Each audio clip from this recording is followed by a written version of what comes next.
আসসালামু আলাইকুম রহমতুল্লাহি ওবরকাতুহু। সম্মানিত দর্শক, বিশ্বকাপ অর্থাৎ ফুটবলের যে বিশ্বকাপ খেলা হয়ে গেল আমেরিকাতে, সেই বিশ্বকাপের যে পর্বগুলো, সেই পর্বগুলো নিয়ে আমাদের বাংলাদেশে যে লঙ্কা কাণ্ডগুলো ঘটে গেছে, এরকম অদ্ভুত ঘটনা পৃথিবীর অন্য কোনো দেশে ঘটেছে কিনা আমি জানি না।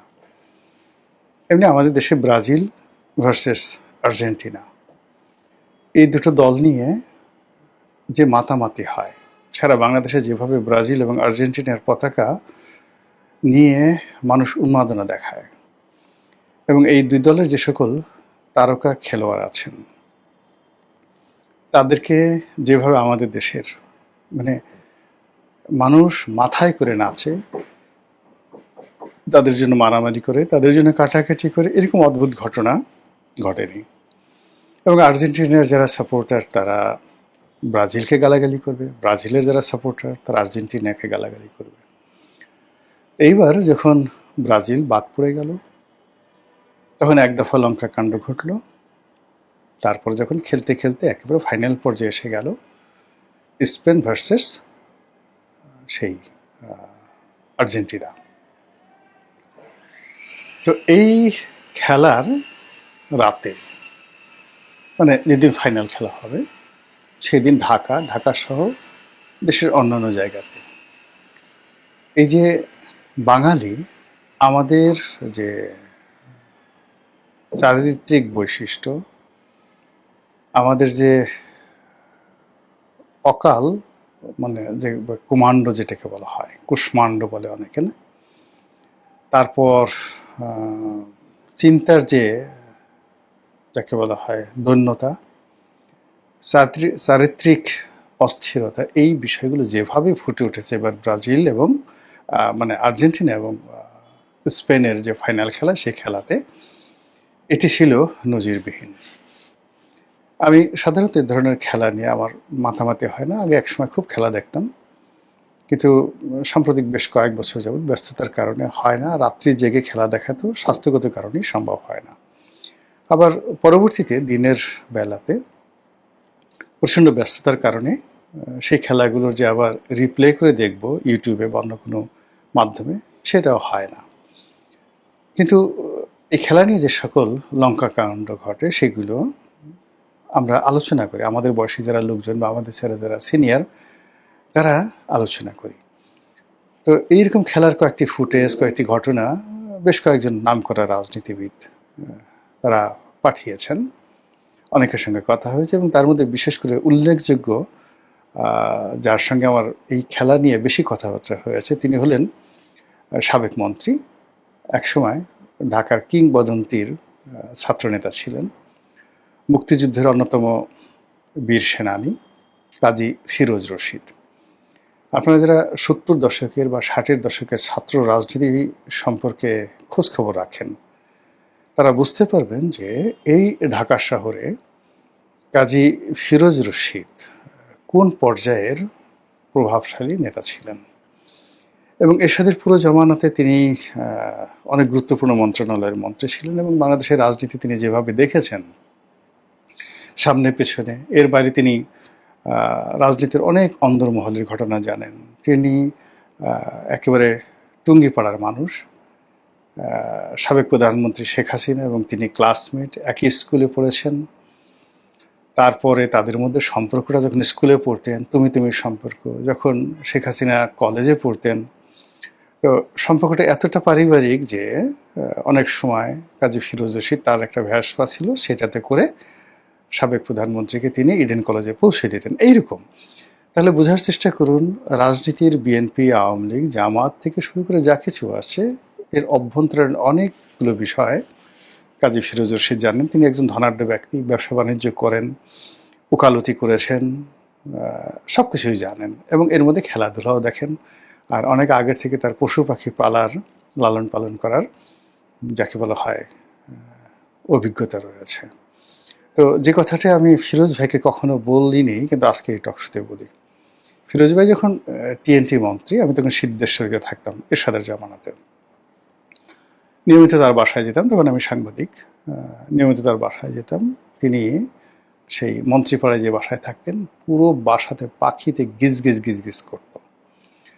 তো যখন এরশাদের পতন অনিবার্য হয়ে গেল, তখন আমার মনের মধ্যে একটা লোভ আসলো যে আমি সেই কাজী ফিরোজ রশিদের বাসায় গিয়ে তার পাখিগুলো লুট করব। অন্তত 10-12টা পাখি আমি সেখান থেকে নিয়ে যাব। এবং অবাক করার ব্যাপার হলো যে আমার বাসা থেকে ফিরোজ রশিদ সাহেবের বাসা খুব কাছাকাছি ছিল, আমি সিদ্ধেশ্বরীতে থাকতাম। তো যেদিন এরশাদের পতন হলো, সেদিন আমি গেলাম, গিয়ে দেখি পুরো বাসা খালি, ফিরোজ ভাইও নাই, তার একটা পাখিও নাই। এবং আমি এত অবাক হলাম, সারপ্রাইজ হলাম যে ফিরোজ ভাই টের পেলো কী করে, আর পাখিগুলো সে নিয়ে গেল কী করে। এই কথাগুলো ওনাকে আমার কখনো বলা হয়নি। উনি এই খেলা নিয়ে আমাকে টেলিফোন করলেন যে রনি, শুনছো নাকি, দেখছো আজকের ঘটনা, বলে বয়স্ক মানুষ অনেকক্ষণ হাসলেন এবং ওনার কতগুলো ভিডিও পাঠালেন। এবং তার হাসির যে কারণ, সে কারণ হলো কয়েকটি মেয়ে তারা মেসির জন্য কাঁদছেন, কান্নাকাটি করছে, বয়স অল্প, যে মেসি আর জীবনে খেলতে পারবে না, এরকম ঘটনা কি হলো।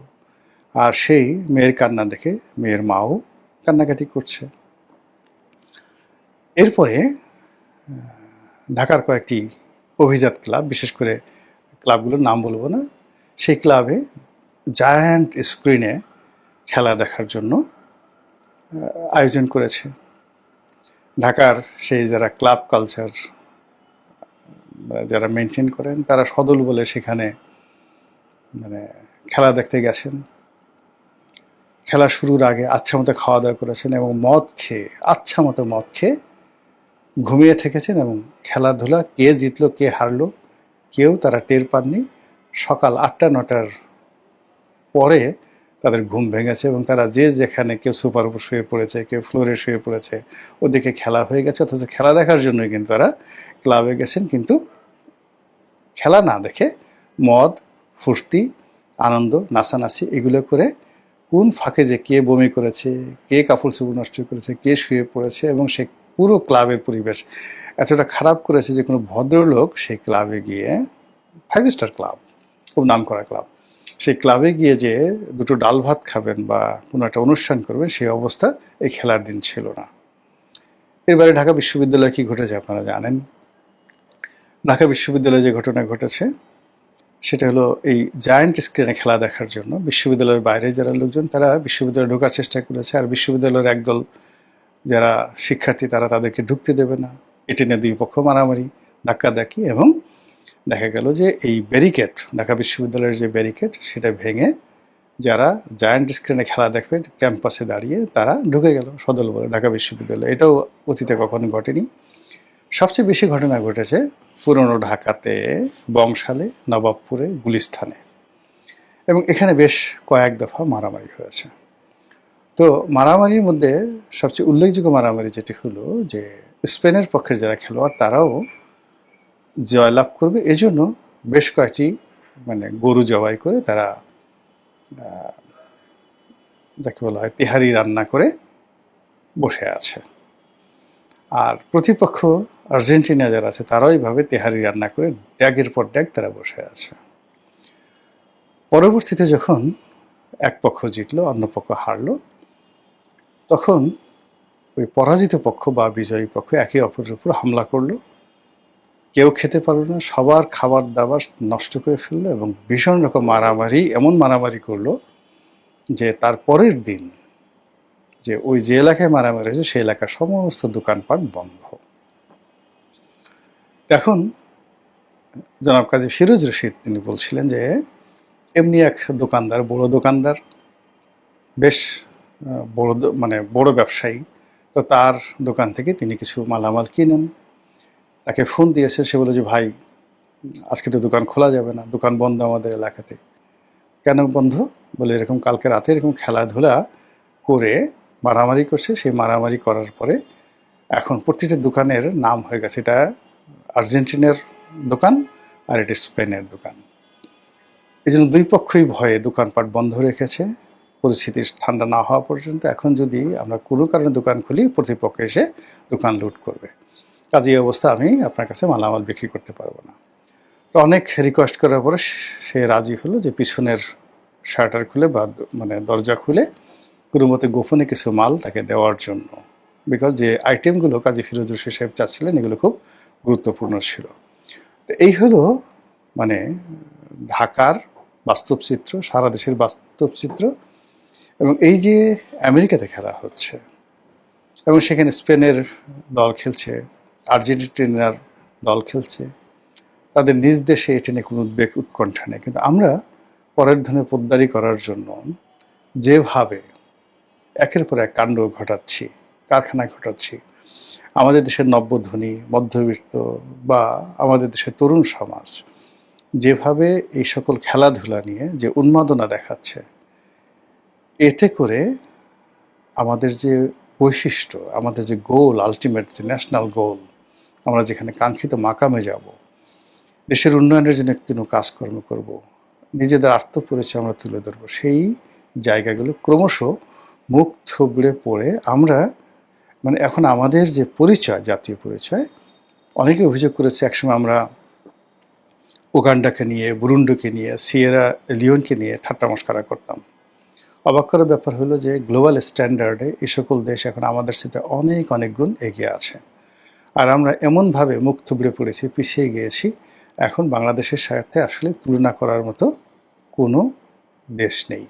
এই অবস্থায় যারা বিজয়ী হলো স্পেন, তারা যদি জানে যে বাংলাদেশে তাদেরকে নিয়ে এইরকম ঘটনা ঘটেছে, বা যারা পরাজিত হলেন তারাও যদি জানে যে বাংলাদেশে তাদেরকে নিয়ে এই ঘটনা ঘটেছেন, আমার বিশ্বাস তারা লজ্জা পাবেন।